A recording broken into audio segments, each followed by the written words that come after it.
Okay, we've done the Bundesliga, we've done Serie A, and we must now have a conversation about what's going on in La Liga. But we're not going to look at the top of the table, we're going to look at the other end of the table. And we have, over the last couple of seasons, really talked about the fortunes, the dwindling fortunes of the once great Valencia. It's been something of a downward slide, except there does seem to be a light at the end of the tunnel for Valencia. Andy, I don't know how closely you've been following this, but they've won a game? They've won 2 in 3 under Carlos Corberán.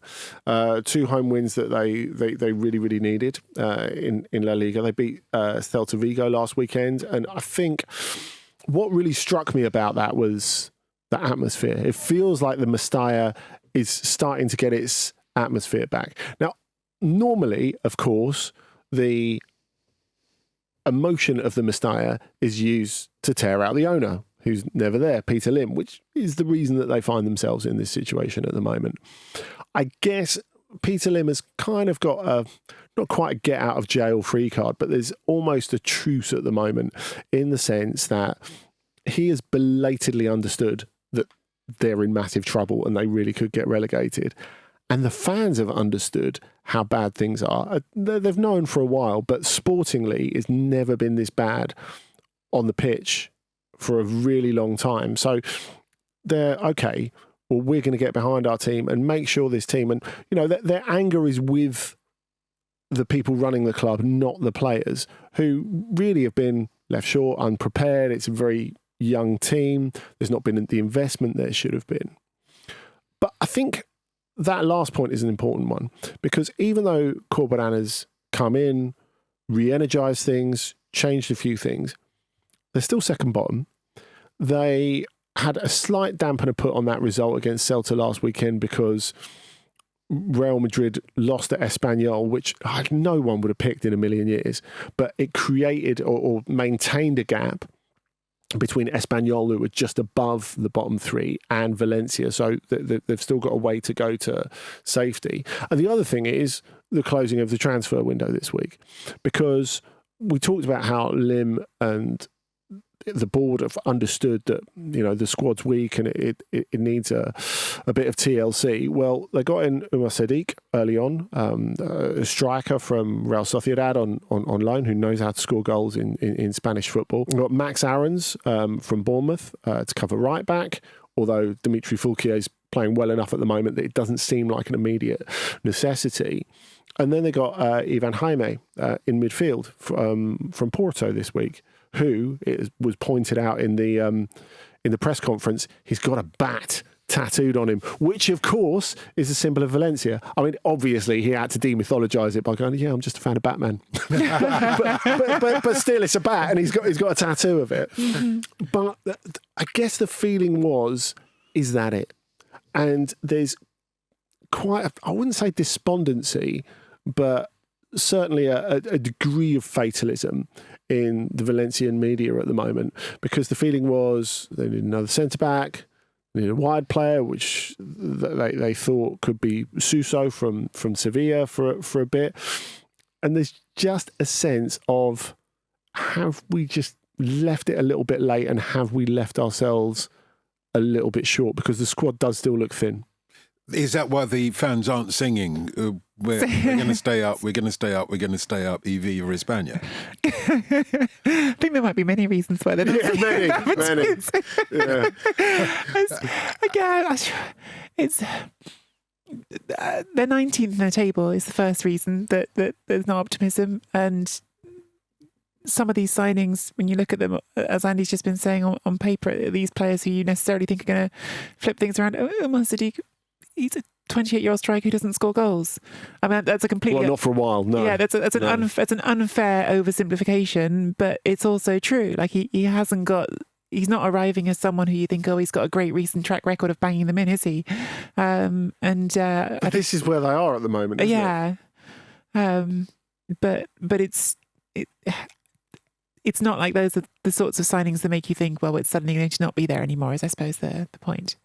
There's no confidence in the signings as such. When a team at the bottom wins 2 games, on the spin in the way that Valencia are. Does that not normally... Not even on the spin. Yeah. Well, yeah. 2 home games on the spin. Yeah, and in between they got walloped 7-1. So there's a bit of a It's all puncturing about of the conserving bubble in energy at this point in the season. You didn't mention that part, did you? Oh, You my joke goodness. about that, but actually there's some truth in it. You go away Pick to your games. Barcelona and you say, well, we have only got limited energy, and that's something that Corberan's talked about, hasn't he? He's talked about we need to pick our energy, and they've got the Copa del Rey coming up against Barcelona, who walloped them 7-1 in the league, and he pretty much hinted that, well, we're not going to take this very seriously because we have priority and that's staying up, and I think that's intelligent enough way to approach things as a manager. I think they were being realistic about it, and on the one hand, I might turn around and say, yeah, but okay, losing 7-1 still a blow to your morale, but they did bounce back the next weekend and beat Celta, so it's not ridiculous to say that maybe they did just conserve their energy against Barcelona, but it's all part of the picture of why you can't think just because they won a couple of games that everything is suddenly... I'm going to ask you this. Garden. I'm going to ask you this because I know Andy's not going to answer this. From what you've seen, can Valencia stay up? They can. I think the thing at the bottom of the table is always true, and it's the flip of what we were talking about earlier in the show with Champions League qualifications, where in the Champions League race a bad month might knock you off. In the relegation battle, often one really good month is enough to fix everything because you haven't got rivals who are picking up points every round. So if you can suddenly put together 4 wins, you're going to make a massive jump. And that's why getting the home form right is really important for them. So the question for and you, if they can do that, is will they stay up? I think they will stay up. I think it'll be really, really tight. But I think one of the things that plays in their favour, there's a lot of trash at the bottom this season. And I think that is why Valencia will just about get away with it. If they can maintain the sort of home form that they've had under Corberan so far, even when they lost to Real Madrid in his first game, they played really well and they led for a fair chunk of that game. So it's not open and shut by any stretch of the imagination. There's still a lot of stuff wrong with the club. There's no doubt about that. But most of the players who are playing for Valencia, okay, there are shortcomings at the moment. The money tap's been turned off. But if you look at the combination between Luis Rioja and Javi Guerrero, who got a goal and assist each, they scored one and set one up for each other. They're players who want to be there. They're players who really care about the future of this club. And I think that's really important. And it's super important because, as we said a while back, they've got this plan to open the new Mestalla now. That's back on track. So moving to the new stadium in a couple of years' time for their centenary. They want to do it as a top flight club. And I know we could maybe cheekily say, oh, well, they've got time to go down and come straight back up.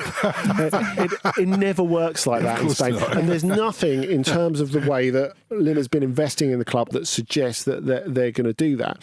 And I think if we look at when Spanish football was way different, before Barcelona with this massive global brand, before Real Madrid were in full Galacticos mode, if we go to the start of the century, what do you think of? You think of it being way open, and Deportivo La Coruña winning the title in 2000, Valencia winning it in 2002 and 2004, which seems like a million years ago now. And I think Depor are a really good example of how when the financing starts to run dry and you're left with some difficult decisions and the squad gets weaker, when you go down, it's super difficult to come back. I mean, since they went down last, they've lost a playoff final to Mallorca, having been 2-0 up from the first leg, and they've been relegated to the third tier. So, they're kind of on the way back up now, but they're struggling badly in the second tier. There's nothing to say that if Valencia went, they would come straight back up. Is my point. On that point you just talked about, I think there's 2 really interesting things. First of all is, Lim does seem to have turned off the money tap, but at the same time, even while I'm being sceptical about some of the signings, they did something this January, which not all of those clubs in the relegation fight have been doing. So there's some sign of life. And the other thing about Valladolid fans wringing their hands at the moment. Yeah. And the other thing is that point about wanting to be there. I mean, the fact that Corberan is there, like he left a job to go and take that job. He wanted that job. He wants to be there. And I suppose it's not nothing. Like he could have stayed a lot more comfortable. For him to, they've made an investment in him as well. I think there are other clubs who would not have spent 3-4 million on bringing a new coach over. And, it's his city, it's his region, so it's a big deal to him as well.